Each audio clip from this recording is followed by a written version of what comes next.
გადაცემა, რომელსაც ყველამ უნდა უყუროთ. თემა, რომელიც თითოეული ჩვენგანის, ჩვენი ოჯახის წევრების, ჩვენი შვილების ჯანმრთელობას ეხება. პური, კარტოფილი, კარაქი, სოიო, ბანანი, ლობიო, კომბოსტო, ყავა და ასე შემდეგ. არის თუ არა უსაფრთხო ის საკვები, რომელსაც ყოველდღე ვყიდულობთ. რითი ვიკვებებით? რატომაა დაშვებული ჩვენთან ის, რაც ევროპის ქვეყნებში აკრძალულია ან განმასხვავებელი ეტიკეტით იყიდება?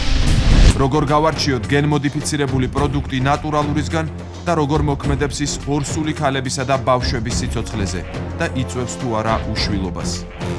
როგორ მიიღება გენმოდიფიცირებული პროდუქტი? ექსპერიმენტებით თაგვებსა და კურდღლებზე. ეკლესიის პოზიცია, პატრიარქის ეპისტოლე და გენმოდიფიცირებული პროდუქცია. ცხოველური ცილები გენმოდიფიცირებულ და სამარხო საკვებში. არ ღვევთ თუ არა მარხვას ისე, რომ ამის შესახებ წარმოდგენაც არ აქვს. დგას თუ არა ეროვნული პროდუქცია კატასტროფის წინაშე. საშიშია თუ არა ჯანმრთელობისთვის გენური ინჟინერიით მიღებული პროდუქცია და ამცირებს თუ არა ის სიცოცხლის ხანგრძლივობას. არგუმენტები, განსხვავებული აზრები და დებატები სტუდიაში.